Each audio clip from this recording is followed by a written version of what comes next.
Hello, everyone. Welcome to Alumni Takeover Week. My name's Lisa Hansinger. I'm the Associate Director of Counseling and Career Education in the Career Center at St. Joe's.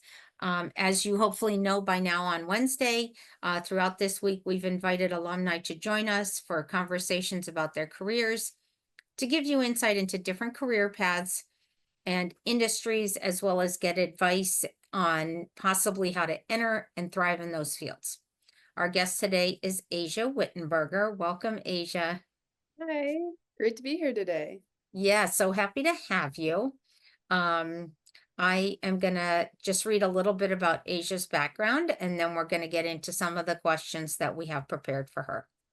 I'm excited to let you know that Asia is fairly recently the manager of advancement at University City District, where she leads fundraising efforts to support neighborhood development. Asia has a background in nonprofit fundraising and has held various roles, including a year at AmeriCorps Vista, volunteer service turned full-time grants coordinator at Heights Philadelphia, and development assistant as a summer AmeriCorps Vista with Kensington Soccer Club. That's a mouthful, Asia. You'll have to break that down for Yeah. us. She is a St. Joseph's University graduate with a bachelor's degree in sociology, and in May will be earning her master's in organizational development and leadership. She is passionate about community-driven initiatives. Asia's leadership and dedication to philanthropy have made her a key figure in advancing local projects. So we're so excited to have you here today and excited to hear, your tips and suggestions on how students can move towards a path, somewhat related to yours. So I have some questions I'll be asking you, then we'll have some question and answer time for students that are tuning in. So let's get started.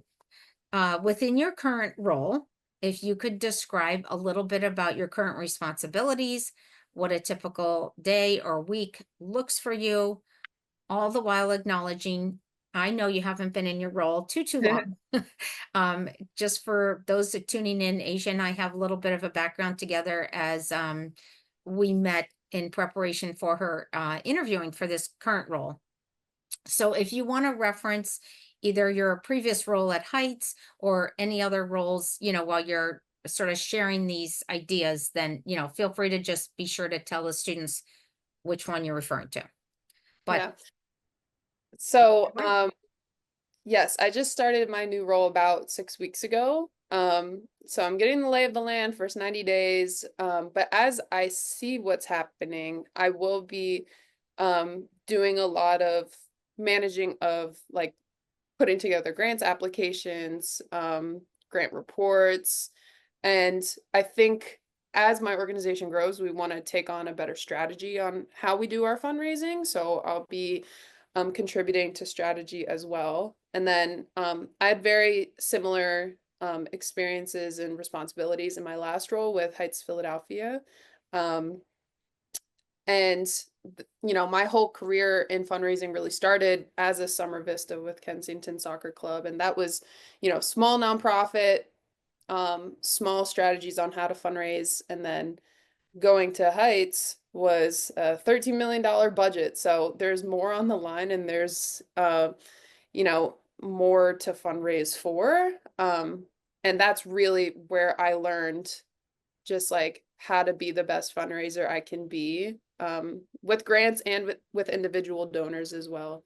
And all the other channels that money can come in. And that's how I've enjoyed being at UCD so far, and coming into the role and wanting to make an impact in a growing organization. great. This isn't an official question, but I know you know the answer. Could you just give us an idea of like the mission of UCD and also of Heights, just to give people the perspective of what's the mission behind the fundraising goals for you? Yeah, so my mission is I want to fundraise resources because we can't have the best ideas come to life without the resources to do so. And then on top of that, I think what's important to me has always been making sure that people, and especially people in Philadelphia, have the best opportunities in front of them to thrive.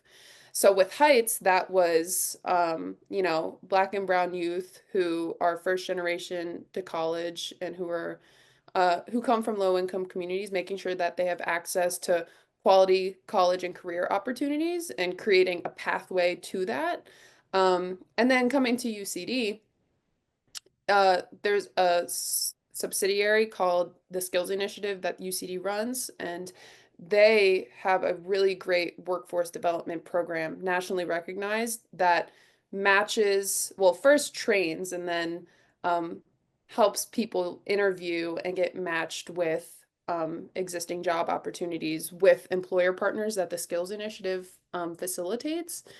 But broader, I would say UCD is, this is the neighborhood I live in, so that's also part of the why I love the mission, but just making our neighborhood a better place to live for everybody, whether that's our clean and safe initiatives or things like the skills initiative that make sure that our most vulnerable residents have the opportunities they need in order to move up in life.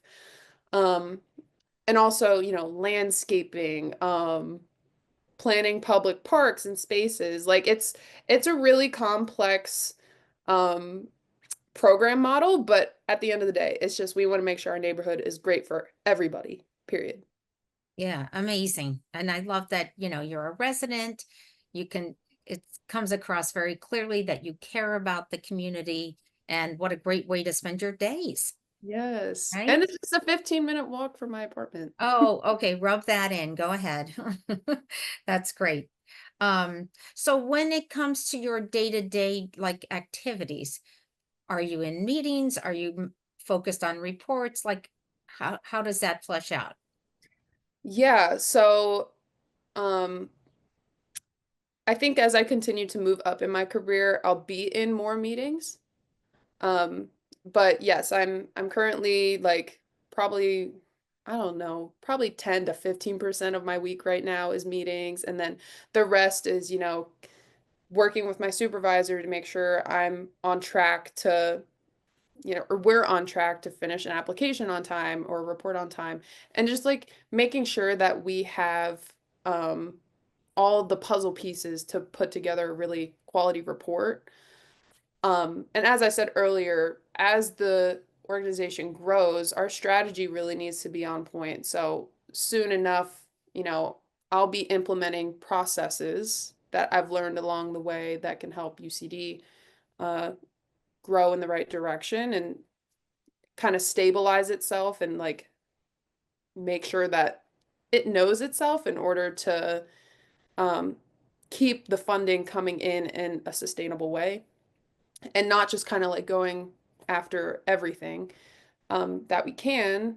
And yeah, I'd say it's the nitty gritty micro, which is like grants, implementing, and strategizing. Very cool. Very high level, Asia. Yes, and it's not just me. I do have a team. I have my supervisor, she's the VP, and then there's somebody above her who's the SVP. Mhm.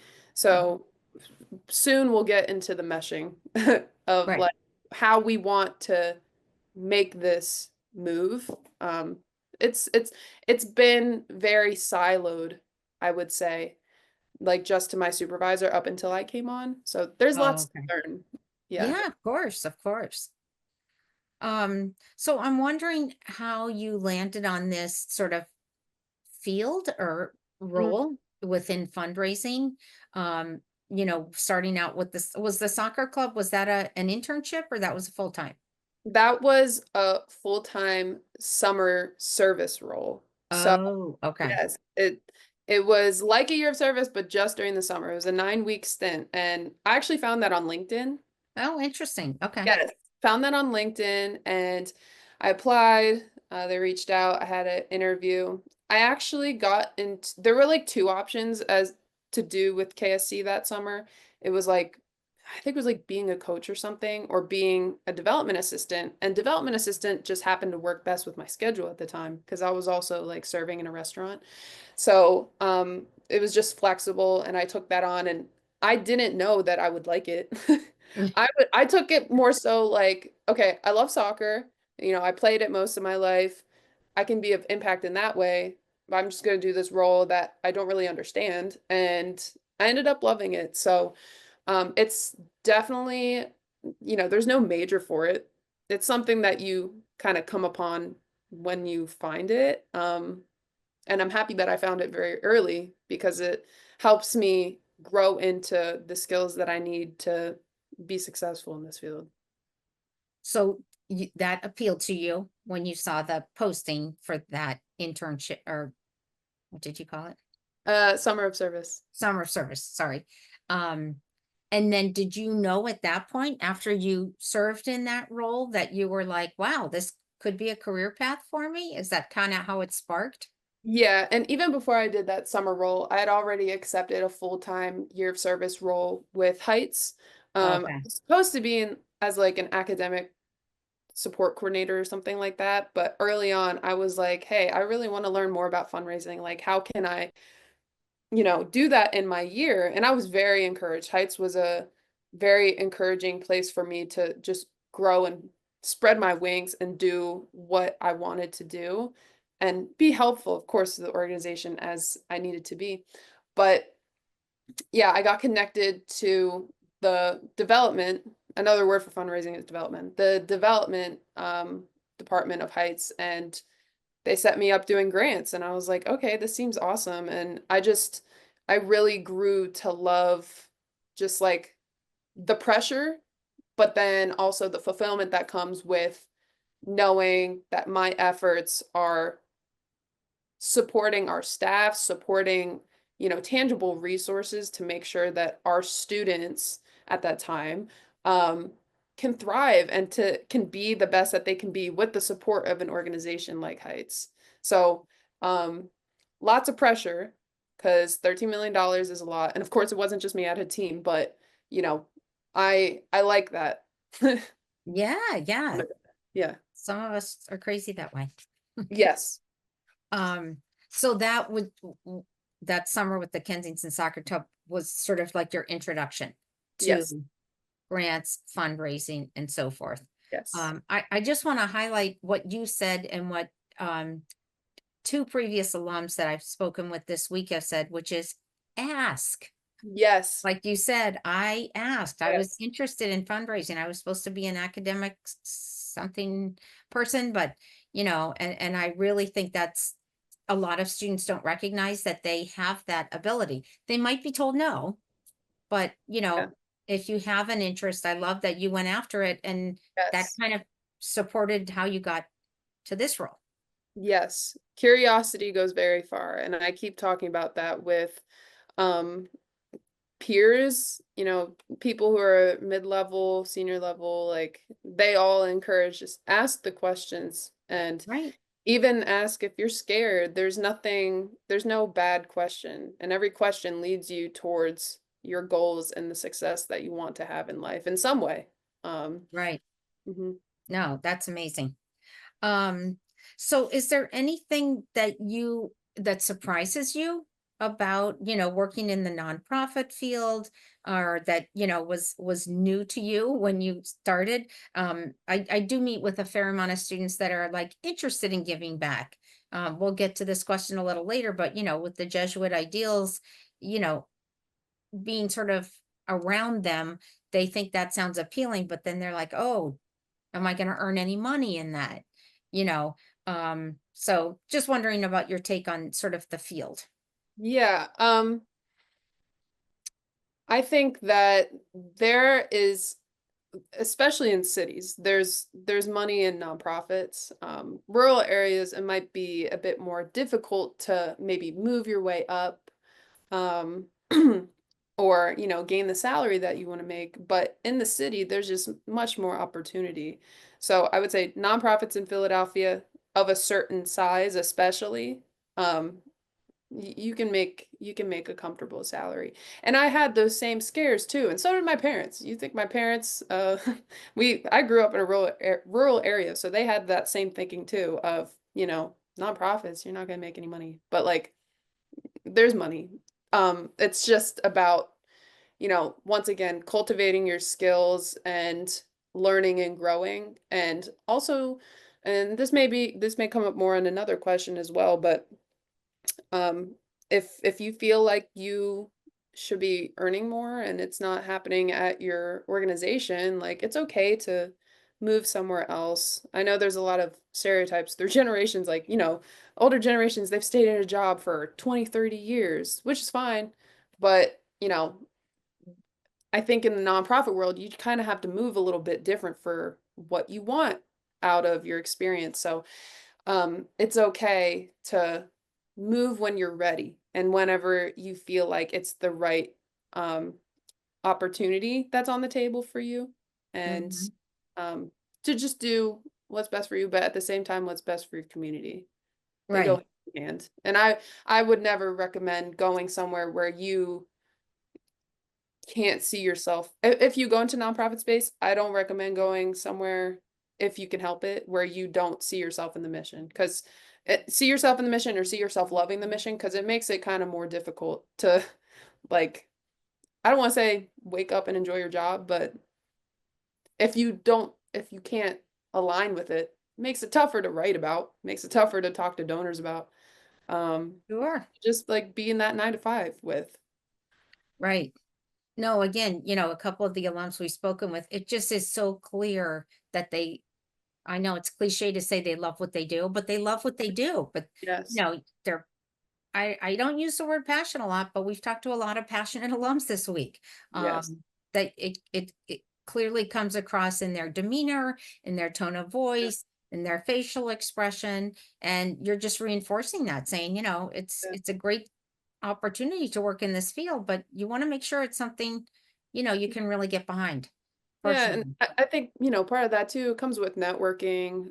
It comes with making sure that your resume is on point.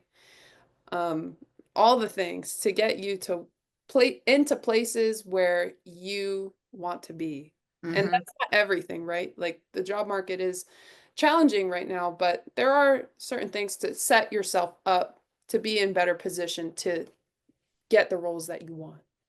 Yeah. Thank you for putting in the Yeah. resume networking. We'll get to those too. Yeah. This question kind of is in line with that, but particularly in what you described as the role of Heights and also with UCD. How do you see your current and former organizations aligning themselves or making sure that they do have that commitment to diversity, equity, and inclusion? I think some of that goes hand in hand with your mission, Mhm. but do you see it internally as well? Yes. So I'll start with externally. I think either like with Heights, with the full organization and its mission statement, or UCD. I mean, UCD is, of course, uh, going to be embodying DEI and everything that they do, but especially the skills initiative, which is so um, centered around making sure that Philadelphians from low income communities, especially Black Philadelphians, are getting into roles that will put them on a track to economic mobility. So externally, I think that's what really pulls to me. And then I did ask those questions in my job interviews. Like, I mean, Heights was kind of different because like I saw it as I moved Vista to full time. Like I felt that, right? Mhm. That this was an environment where the staff is diverse, and that there's policies in place to make sure that there's equitability going on, whether that's pay equity or, you know, just like non-harassment policies, things. But then there's also the practice as well. I I think it's important to walk into a space where I do think it's important to walk into a space where you see other people that look like you and that not everybody looks alike necessarily. And, UCA, I didn't know what that looked like. So I did ask that question in my interview. I was like, and especially because my supervisor is a Black woman and she's been Mhm. here for, I think, like 7 years. So I asked her, I was like, do you feel like you're comfortable here? Do you feel like UCD is embodying DEI values? And in many ways, like she said, yes. And that that was an indicator to me that this would be a place that aligns with the values that I care about in diversity, equity, inclusion. Because um, it's you also want to make sure that your staff is reflective of the constituents that you're serving, right? Like at Heights, it's like we're largely serving Black and brown students. If all of their advisors are, white, it's just like they can't exactly relate to the mission and to serve students in that same way. Um, and of course, it's okay if some are white, Sure. duh, but just making sure that the culture is cultivating a place that looks like the constituents that we're serving. And I think both organizations are doing that very well. So that's what was important to me. Great. Yeah, and I love that you inquired about that during the interview. If that's something Yeah. important to you, that should be addressed. Hmm. So, speaking of kind of landing these positions, and I know you mentioned a little bit about interviewing, networking. Um, what are some tips that you suggest that have both helped you advance in your career, but also that may help students as, some of them are navigating internships and full-time roles for the first time this spring. Yeah. Um, I don't know if this was like a 6, 7 year ago thing. I don't know if it applies today, but something I did to land internships was I just reached out to nonprofits and I said, "Do you need an intern?" Or "Can I intern?" Like just putting yourself out there goes far. And of course, I was also like my internship was in my hometown in a rural area, so I'm sure they really needed the help at that time. Mhm, So, that's a strategy, I guess. Making sure that your resume has quantifiable bullet points, like really your resume is really a place for self-advocacy. Like how can we show off like our accomplishments? Like mhm, if you say you're an RA and you know have to I think my big thing in there in my resume is like I had to do 4 Hawk Talks a year with 40 residents, something like that. Like how can we quantify and help the interviewer see what we're doing through a data lens? Because hiring managers are only looking at resumes for about 6 seconds before they decide if they want to keep you or move on. So it should just have quantifiable information and not just qualitative. mhm, Um, and then for interview tips, I would say over prepare. And Lisa, I feel like maybe I don't I mean, there's no such thing as over preparation, but just make sure you're prepared.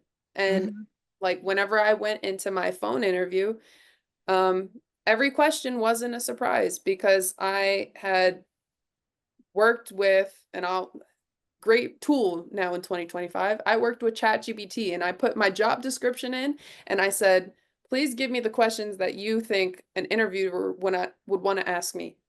Gave me like amazing.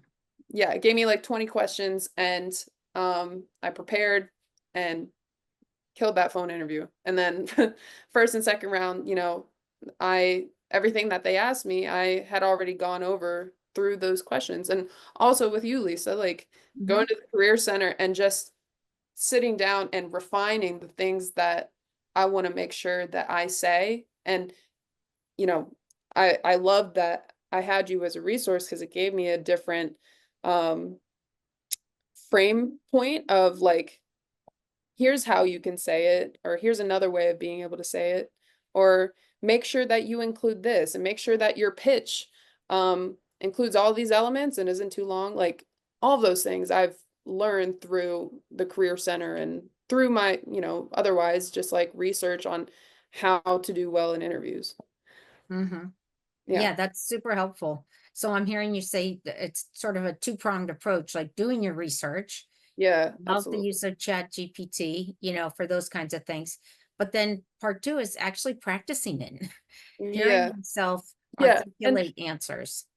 another thing too, and this is something that a lot of athletes do, is they will visualize themselves in the moment and just like pretend like they're in the game and pretend like, the ball's coming towards them or they're about to shoot the basketball. Like playing that, and I'm not saying have it take over your brain, but I just visualized myself getting this role and I wanted to do everything I possibly could in my power to make it happen. So I through this interview process just like sitting and imagining myself being interviewed and being asked questions and you know playing through my head how I would want to answer it.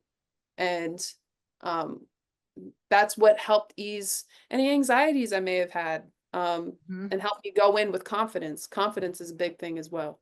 Oh, yeah. Yeah. And the preparation and the practice is going to help the confidence. So it kind of all feeds together. Yeah, So no, absolutely. you did a great job preparing, and obviously, uh, UCD agrees with us because you're now in the role. Um, thank you for that. So shifting gears a little bit, thinking back to your undergrad years, not that long ago, Mhm.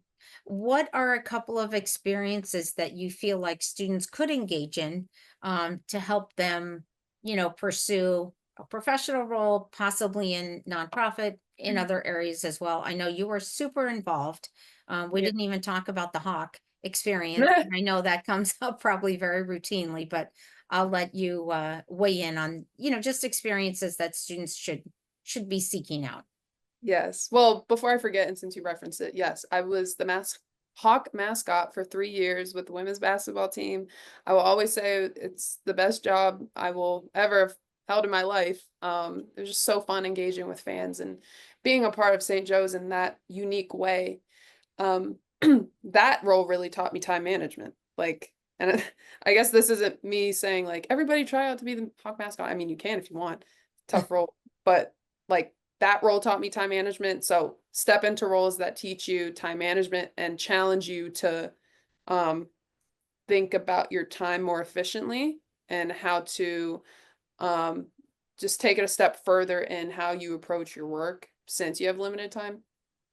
Hmm. I would say being an RA taught me that there's no experience that I'm ever going to have in my career that I didn't have as an RA. I have experienced emergency situations. I've experienced, um, being like a facilitator and making sure roommates are, getting along well. It just teaches you literally every lesson. And, one time Jill Bodensider, she's the athletic director at St. Joe's, she told me a story about it was like the um, athletic director at Notre Dame was giving a speech and said in his speech that being an RA was the foundational position that helped them have a great career because Wow. yeah, and it just teaches you everything. And I agree. Some other roles I would say are um, do the thing in general, just do the things that make you feel good.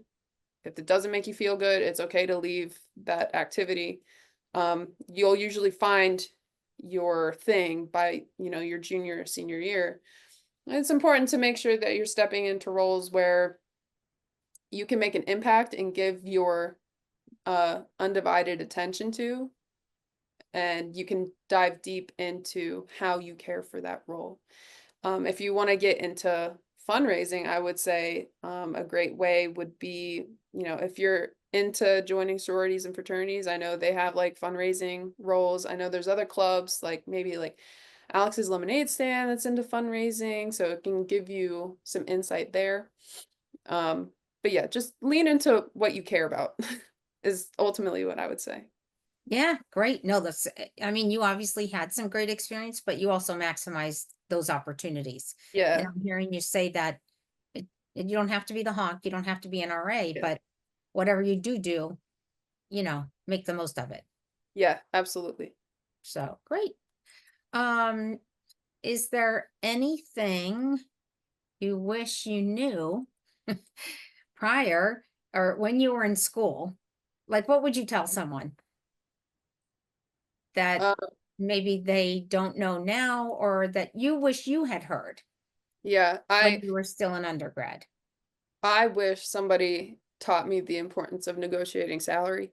Um, Okay. especially as women and especially as people of color.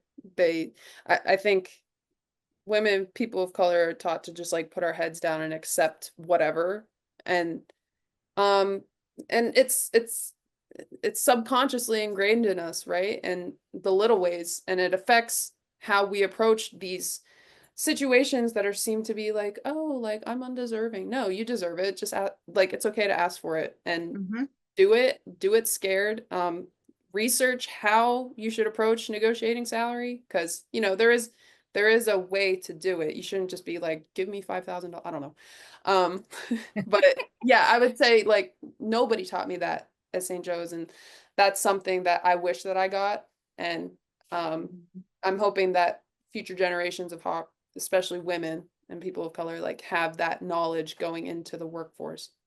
Because Yeah, great tip. I have a lot of regrets kind of about, you know, ways that I've handled things in the past. And luckily I'm young enough. And if you're not negotiating your salary, you're putting potentially tens of hundreds of thousands of dollars for your whole career on the line. So it's Hmm. important to negotiate and negotiate early because it really affects your whole career trajectory. You might be invited back to do a special workshop. I'd love to. Yeah, no, and I think some of that is experience, doing it correctly, doing it incorrectly, and learning from that. And again, asking mentors, asking people who have gone before you, yeah, for support. So Yeah. great suggestion.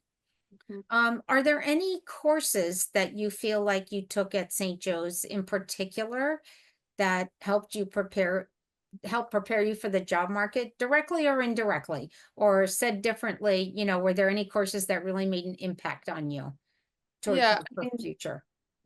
I'm still always talking about my courses that I took at St. Joe's. Like it always comes up in Oh. yeah, it always comes up in conversation. And you know, for this role, like in my freshman year, I took a class with Dr. Susan Clampett Lundquist called What's in a Neighborhood. And it was all about learning about neighborhood dynamics. And she made the whole class. Well, I mean, I'm not gonna say she made us, but it was an assignment for us to learn how to use SEPTA and how to use the buses. And, you know, that was one of our group projects. Our first bus ride was down to University City, and to take field notes of our experience of what we saw around us as we were, you know, coming down towards this way and what we experienced and saw while we were walking around the neighborhood. Like that was my first time being really um entrenched in Philadelphia neighborhoods, and and it's funny because now I'm on the board of Spruce Hill Community Association, and in one of my reflection papers for that assignment, I wrote about the association, and now I'm on the board. So it was like a weird circle of life moment, and I found that recently, and it made me really happy. But yeah, just like, and you know, sociology and uh, it's very theoretical and Hmm. makes you think. So that exposure to everything that I learned really inspired the direction I wanted to go in, which was making an impact in Philadelphia. Hmm. Um, and then also I want to shout out the comms end as well, because I was comms as a secondary major. I I reference a lot the civic media course that I took with Dr. Perry. It taught Hmm. me like there's I don't know how to explain the course, but it's just like more to surface level. Like life is more than just surface level. There's always something to analyze deeper. And that's why it's important to be a critical thinker. And that's why Hmm. education is important. Like we can't, you know, the degree is cool, but how can we learn to think deep, think critically, and um, just experience life in more realms than maybe others usually do. So we're very lucky and privileged to be able to take these courses, and that's another thing that I message to my peers, especially who are still in college, like take advantage of that opportunity. And don't let um just stay involved. Stay on your coursework, read the readings, and continue to ask questions to inspire your brain to Yeah. keep Yeah. your brain lit and to um keep you always just be a lifelong learner. I think that's what it is at the end of the day. Yeah, it ties into that curiosity topic we were talking about earlier. And I love how, in really a very short time, you've made that connection between your academics and your professional life and are continuing to play that out with your graduate degree and advancing. So very Yeah. impressive, Asia. I already think that. Um, so just a couple more questions. Um, do you have any advice for students as they enter the job market, as they think about pursuing jobs? Mm. in this current climate. Yeah, I upfront will say I haven't had a lot of struggle as I've navigated the job market, and that's because of the way, especially with my year of service and how that happened. But I will say, kind of what we talked about earlier, just like do your best to set yourself up for success with your resume and your networking. But otherwise, like stay as optimistic as possible. That opportunity will come. Um, and not to bring kind of like religion into it, but there's blessings in disguise, whether that's, um, you know, emails that are saying, oh, you didn't get the role. Well, guess what? That means that you're still one step along and getting the role that you do want. So, and take care of yourself. Hmm. It's not, you don't take moments to take care of yourself. And I know, applying to jobs and putting in job applications, it can be a lot, but make sure to take those moments to rest. Rest, Nice. I love that. rest is just as important as productivity. Definitely. Yeah. Um, you referenced not really having as a difficult time due to your year of service. And I heard you say networking a couple separate times. And I just know from knowing you that networking, is important to you. Could you just Yeah. touch on that subject? How have you approached it? You probably know a lot of students don't love when we bring that word up. Yeah. Yeah. But And yeah. I guess this is another thing too that maybe St. Joe's can dive a bit deeper into. And I learned this part more in my year of service, like professional development opportunities. Like um networking is all it is a transfer of knowledge and experiences. I think up like broad picture, it's just about engagement. You should never approach somebody for the first time and say, "Hey, can you get me a job?" Like that's transactional. It's Right. about it's about, just relationship building, engagement, and knowledge transfer. And then just stay authentic to you, be yourself. I'm a really goofy person. Like it and the goofy comes out with pretty much any interaction I have with people. So, and people gravitate towards people being their genuine selves. And people can spot people who are not being their genuine selves. So just always be true to you and any interaction that you have. No, I love that. And, we promote networking, as you know, quite a bit through the Mhm. Career Center, through presentations, through engagement with student organizations and whatnot. And it's kind of a hard sell, I'm not gonna lie. Mhm. But hearing from a young alum like yourself and how that really has served you well to be genuine. It's not like a shtick, it's not a Yeah, sales pitch. Are you promoting yourself? Yes, but in a genuine way. absolutely. Just by sharing that information is really helpful for students to hear. Yeah. So thank you. Mhm. Last question that I have, just wondering if you could comment on how you feel like the Jesuit education, um, what the impact has been on your, career decisions, on you personally, how has that influenced you up until now? Yeah, I mean, first and foremost, I wouldn't know what a year of service was if it weren't for St. Joe's. So quite, that was a big part of my life, making that decision and doing it because I wanted to help my community and to serve others, and to be there with others. And I think what I've found through conversations with alum and even not alum is that Jesuit values are unique in the way that they're presented. We are very lucky to come from a Jesuit university that instills values that are so important to life and career.